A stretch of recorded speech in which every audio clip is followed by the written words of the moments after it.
What is up, team? So in today's video, we're going to be having a look and covering Filecoin. We're going to be diving into Bitcoin. Bitcoin has been consolidating, is in a broadening wedge.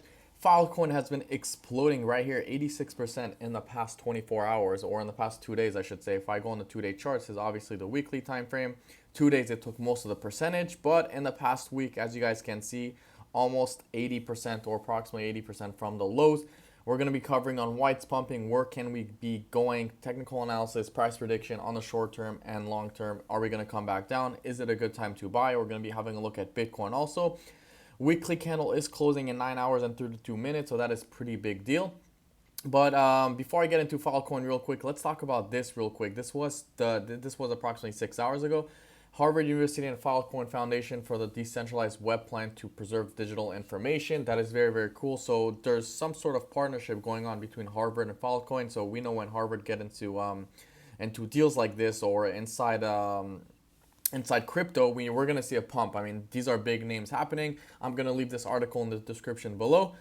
But that's that. Filecoin real quick, $9.22, up 24% in the past 24 hours. This thing has been exploding, ranked 31, 339,000 people on the watch list. So we got a lot of people who got on the watch list since the last time I checked this coin. $2 billion, guys, this or market cap. This thing has a $2.2 billion market cap. That is high. For bear market, but of course it's because we're this low and high in a bear market, it's pretty good. It's here to stay, in my opinion. IPFS is going to change storage.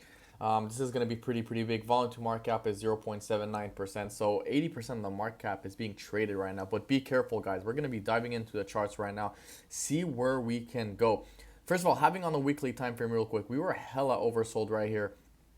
We were weekly. We were just going sideways.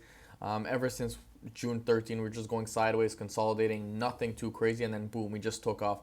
Where can we go? Well, on the weekly time frame, we do have some sort of resistance right here and a smaller one right here. So anywhere between $9.79 to $17. Now you need to ask yourself, is it worth it for you to essentially take a long right now? Do you think we're gonna go up another 88%? Because from the lows, that is 230%.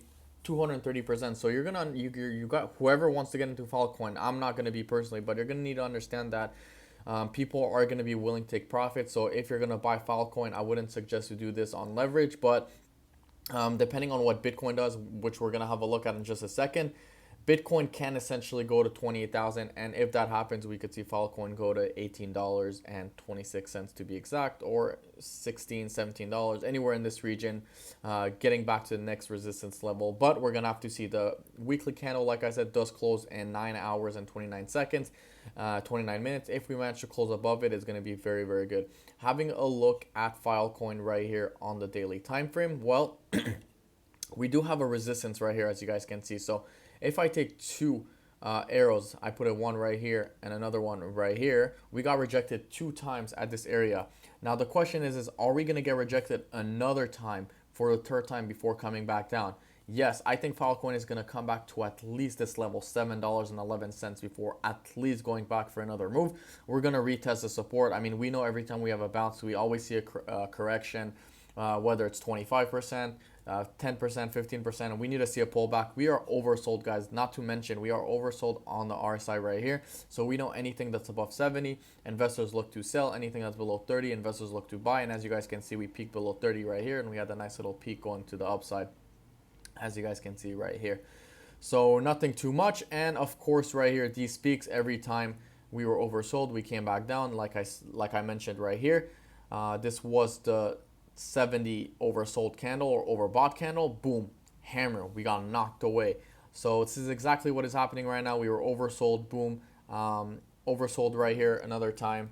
I mean overbought, sorry. So in my opinion, we're most likely going to see a correction. The question is, how aggressive will the correction be? We're gonna have to see. That on the 4-hour time frame, guys. We rarely go above 70 on the 4-hour time frame. We got a rejection right here.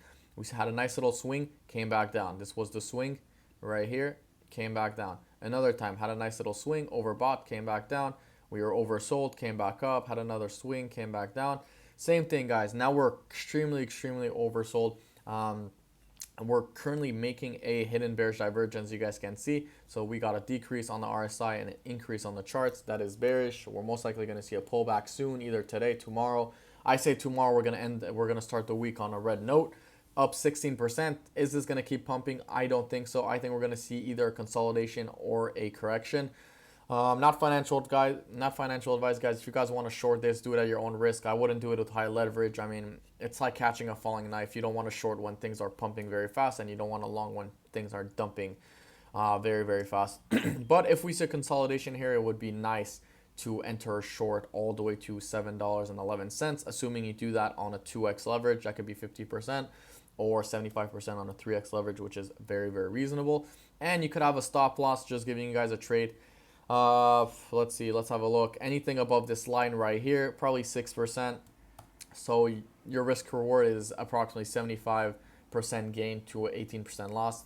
Of course, if you're using maximum of 3x leverage, if you're using 2x, that would be 12%, and 6% if you're using 1x.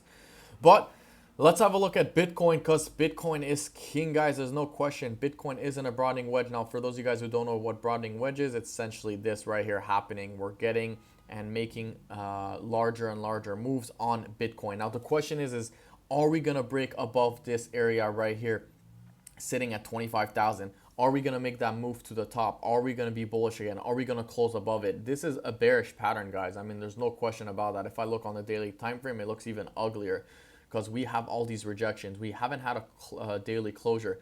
So yes, even though we had higher lows right here going up, we are getting to the oversold area, overbought area right here on the RSI, peaking at 70, and look where we are. We're not even at $28,000 yet. So I don't even know what's going to happen. Now, a lot of people, we had two rejections right here. A lot of people are calling 28K very, very fast. I think we're going to come back and see something like this. I think Bitcoin's going to come back to 20,000, or at least 21,200 in the next couple of weeks, in my opinion. July was the bullish month. I called July that, and I said July would be a bullish month, and this is exactly what happened. We were way overbought, oversold on the weekly time frame, so we had to have a correction essentially, and this is exactly what is happening right now. We're having that correction. Things are going to the upside, 37 on the RSI, so we're gonna have to see how that plays out. Having a look at the EMA ribbon on the RSI right here.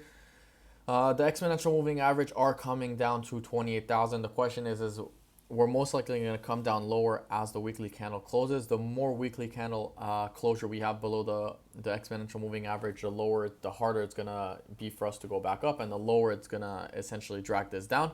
So that's that. It's a pretty strong resistance. On the daily time frame, guys, something that I do have to mention is that we are above the exponential moving average for the first time since April 7, 2022. So we got four full closure candles above the EMA ribbon. So we know that every time this was a resistance right here, that we always got rejected at the exponential moving average on the exponential moving average on Bitcoin on the daily time frame. And we're seeing rejections all over the charts. I mean, we saw the last time we saw it was July 22nd. We came back down, had a nice little fake out. We held up the support right here, came back up. And of course, the recession news and the inflation news for some reason brought this Bitcoin market to the top. I don't know why. I think this is just a fake out, dead cat bounce. I think we're going to start the week, August, in a very, very bad note. But we're going to have to see what happens in August starting tomorrow. But this is my video, guys, on Bitcoin and Filecoin. If you guys like this video, Filecoin exploding. Will it reach $10? If you guys like this video, don't forget to leave a like, comment, subscribe, and I will see you guys in my next video.